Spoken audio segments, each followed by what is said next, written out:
Keeper of the Lost Cities. Chapter 7. Sophie had to shield her face as she surveyed her new surroundings. The enormous metal gate in front of them glowed as bright as sunlight, nearly blinding her. Welcome to Everglen, Fitz said, leading her towards the door. What do you think? It's very bright.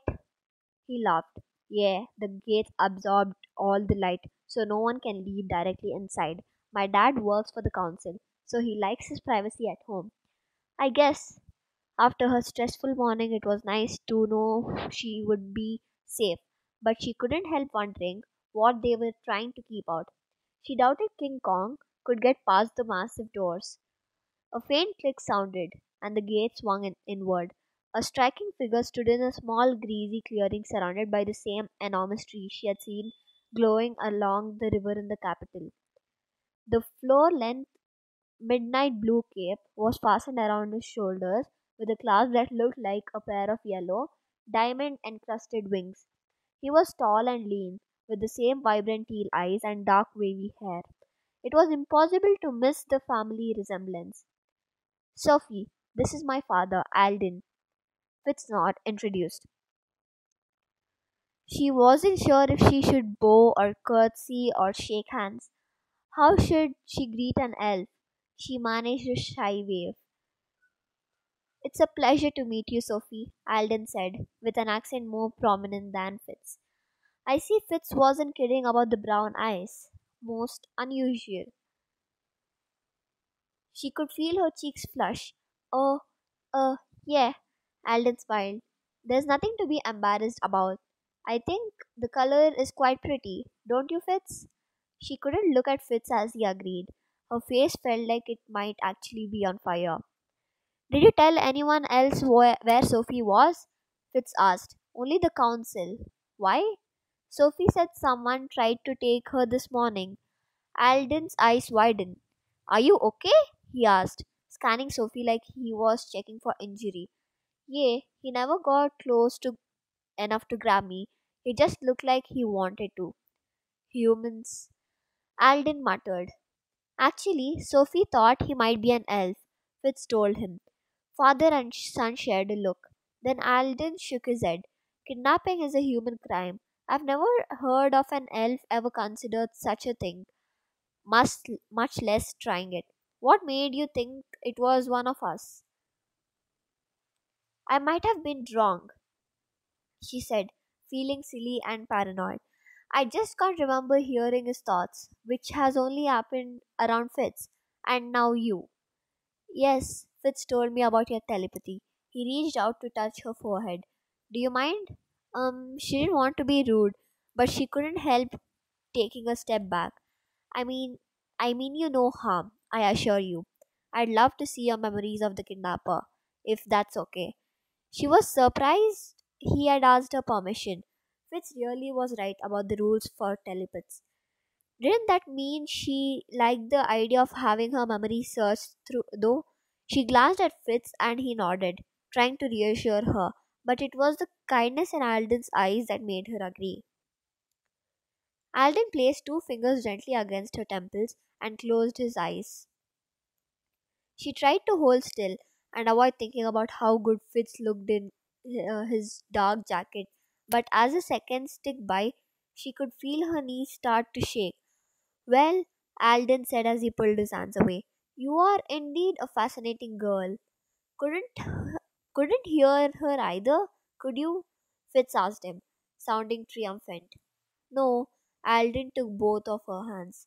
Well, I'll look into what happened this morning, but I'm sure there's no reason to worry. You're here now, and it's perfectly safe in our world. He frowned and her head jerked towards Fitz. I specifically told you not to let her leap again without a nexus. Sorry, I forgot. Sophie thought she saw the guy who tried to grab her, so we had to get out of there quick. But we are fine. I had us covered. That's not the point. Alden held out his hands, and Fitz dug a small black cuff out of his coat pocket and handed it to him. Alden clamped the bracelet around Sophie's wrist, twisting until it fit snug. Is that comfortable? She nodded, staring at a new accessory. The white band had a single teal jewel set in the front, a smooth grey rectangle on the back, and the intricate symbols etched all around. She blinked when she realized they were letters that spelled out gibberish, which seemed like an odd way to decorate a bracelet. But what wasn't odd about this world? Alden twisted the band again and it clicked with finality. There, all set. What is this? What is it? A safety precaution. Your body has to break into tiny particles to be carried by the light, and the nexus holds those particles together until your concentration is strong enough to do it for you. Fitz never should have let you leave without one, even with the stressful circumstances. But Fitz doesn't have one. Sophie pointed to his bare wrist. I got mine off early. My concentration is strong enough for three people, which is why we are fine. Sophie is not even a little bit faded, and you know it. Only fools overestimate their skills, son. You have never had to watch someone fade away. Perhaps if you had, you would be more cautious. Fitz's eyes dropped to the ground. What does it mean to fade away? Sophie asked quietly. A second passed before Alden answered, and he looked like he was watching a memory. It's when you lose too much of yourself in a leap.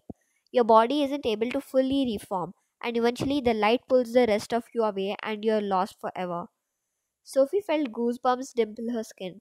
Alden cleared his throat. It's only happened a few times, and we had preferred to keep it that way. He shot a reproving look at Fitz. Fitz shrugged. Fine, the next time you send me on a secret mission to collect a long lost elf, I'll be sure to put the nexus on before I leave here. Alden's lips looked like they wanted to smile as he motioned for Sophie and Fitz to follow him down the path. We shouldn't keep our guests waiting. Sophie wiped her palm on her jeans and took a deep breath before she followed him down the narrow path lined with trees, blooming blue and red and pink and purple, every color of the rainbow. The air was so thick with the perfume of their flowers, it was almost dizzying, a nice change from the smoky air back home. How exactly does this test decide my future? They're testing you to see if you qualify for Foxfire. Fitz paused, like that was supposed to mean something. Isn't that glowing fungus? She asked. Alden cracked up. Fitz looked like a little insulted. It's our most prestigious academy. You named your most prestigious academy after fungus? It represents a bright glow in a darkened world. But the light comes from fungus. Fitz rolled his eyes. Will you stop saying fungus? Only those with the strongest talent qualify for Foxfire, and if you don't get in, you might as well kiss your future goodbye. Alden placed his hands on her shoulder. You'll have to excuse my son. He's very proud to attend Foxfire, and it's definitely an accomplishment. But don't let him worry you. The earliest levels are more of a testing ground to see who develops the ability that qualify them to continue with their studies. The idea of going to an Elven academy made her head spin. Would she have to sneak away every day? She didn't see how that could work, but she doubted her parents would knowingly let her leap lightly to a secret Elven school either. If they weren't, if they really were her parents, cold chills mixed with sudden nausea as the last night's troubling revelation rushed back, but she shoved the sickening thought to a dark corner of her mind, one problem at a time. Is it going to be hard to get into Foxfire? She asked. Counselor Bront will be difficult to impress. Alden admitted. He feels your upbringing and lack of proper education should disqualify you. Plus, he doesn't like surprises. The council has no idea you existed until today, and he's more than a little miffed about it. But you only need 2 out of 3 votes. Just do the best you can. The council didn't know about her. Then why did Fitz say they'd been looking for her for 12 years? Before she could ask, they arrived at another clearing, and all coherent thoughts vanished. Dozens of squat, brown skinned creatures with huge grey eyes tended a garden that belonged in a fairy tale. Lush plants grew up and down and sideways and slantways. One of the creatures shuffled by, carrying a basket filled with twinkling purple fruit. What? It was the only word Sophie could come up with. I'm guessing this isn't quite how you pictured gnomes, is it? Alden asked. No. These definitely weren't little old men in pointy hats like Mr. Focal's lawn statues. So, you have gnomes for servants? Alden stopped to stare at her. We would never have servants. The gnomes choose to live with us because it's safer in our world, and they help in our gardens because they enjoy it. We are privileged to have them. You'll get your first taste of gnomish produce during lunch, and you're in for quite a treat. She watched a gnome dig slimy yellow tubers that looked like giant sludges out of the ground. She hoped none of those was on the menu. She peeled her eyes away from the strange scene as Alden led her out of the garden to a meadow with a house in the center. One so large, so elegant, she couldn't believe anyone could call it home. Part castle, part manor. It was made entirely of intricately cut crystal, and among the numerous turrets and gables rose a tower that resembled a lighthouse. They passed through two massive doors made of braided silver and entered a round foyer which sparkled like a prism in the sunlight. This way, Alden said, taking her hand and bringing her down. The widest hallway, lined with fountains that spouted streams of colored yellow water over their heads. The hall ended at a pair of doors encrusted with a jeweled mosaic, two diamond unicorns raising across a field of amethyst flowers. Sophie couldn't help wondering how rich Fitz's family had to be to live in a place like this. Though everything she had seen in the elven world spoke of wealth, it felt very intimidating. Alden squeezed her hand. You have nothing to be afraid of. She tried to make herself believe him as Fitz pulled the doors open and led them into a formal dining room. Sheer silk curtains covered the glass walls, drawing the eye up to an enormous chandelier, a waterfall of long, shimmering crystals that hung over a round table set with domed platters and fancy goblets. Three figures in jewel encrusted circlets rose from the plush, throne like chairs surrounding the table. A second too late, Sophie realized she should have curtsied, not that she knew how. She stared at the silver capes fastened at the base of their necks with clasps that looked like glowing golden keys that and felt horribly underdressed. Everyone wore jewels and lush fabrics except her and Fitz, and he was in disguise. Counselors, this is Sophie Foster. Alden introduced with a quick bow. Sophie, this is Kendrick, Aurel, and Bronte. Kendrick was built like a football player with wild red hair and a big toothy grin. O'Reilly looked like a fairy princess, rosy cheeks and long golden ringlets. And then there was Bront. As Sophie met his cold gaze, she could see what Alden meant about Bront being hard to impress. He was the smallest of the three, with cropped brown hair and sharp features. He wasn't bad looking, but there was something strange about his appearance she couldn't put her finger on. She gasped when she realized what it was. What? Braun demanded. Five pairs of blue eyes focused on her as she stared at the floor as she mumbled. Sorry, I was surprised by your ears. My ears? Braun repeated, confused. Fitz's whole body shook with laughter. Sophie squirmed as one by one the others joined him. Braun did not look at all pleased to be left out of the joke. I think she's surprised that your ears are pointy, Alden finally answered. Our ears change shape as we age. Eventually, it'll happen to all of us. I'm going to get pointy ears?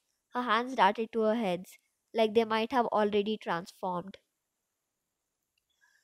Not for a few thousand years, but then I doubt you will mind, Alden promised. Sophie sank into a chair, barely noticing that Fitz sat next to her. Her brain was on auto repeat. 1,000 years, 1,000 years, 1,000 years. How long do elves live? She asked. Everyone looked young and vibrant, even Bront. We don't know, Kendrick said, scooting his chair a touch closer to Orales than he really needed to. No one's died of old age yet. Sophie rubbed her forehead. It actually hurt her brain trying to understand this. So, you're saying elves are immortal? No, a trace of sorrow hid in Alden's voice. We can die, but our bodies stop aging when we reach adulthood. We don't get wrinkles on or gray hairs. Only our years age. He smiled at Bront, who glowered back. Braun belongs to a group we call the Ancients, which is why his ears are so distinct. Please help yourselves, he added, pointing to the dome platters in front of each guest. Sophie uncovered hers and fought to hide his grimace. Black strips and purple mushy glob didn't exactly scream, "Eat me!" She forced herself to take a bite, stunned when the purple goop tasted like the juiciest cheeseburger ever. What is this stuff? That's mashed carnista root. The black strips are umber leaves, Alden explained. Sophie took a bite of umber leaves. Tastes like chicken. You eat animals? Asked in a tone that would have made more sense if she had said she ate toxic waste. Sophie nodded, squirming when Fitz grimaced. I take it elves are vegetarians. Everyone nodded. She took another bite to hide her horror. It wasn't that she liked eating animals, but she couldn't imagine living off only vegetables. Of course, if the vegetables tasted like cheeseburgers, maybe it wouldn't be so bad.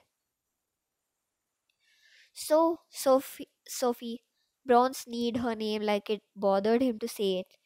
Alden tells me you're a telepath. She swallowed her mouthful, and it sank into her stomach with a thud. It felt wrong discussing her secret so openly. Yes, she's been reading minds since she was 5. Isn't that right, Sophie? Alden asked when she didn't respond. She nodded. Kendrick's and Aurelie's jaws dropped. That's the most absurd thing I've ever heard, Bront argued. It's unusual, Alden corrected. Bront rolled his eyes as he turned to Sophie. Let's see how good you are, then. Tell me what I'm thinking. Sophie's mouth went dry as everyone fell silent, waiting for her. She glanced at Fitz. Remember his warnings about the rules of telepathy? He gave you permission, Fitz told her. She nodded, taking a deep breath to stay calm. Apparently, the test had begun.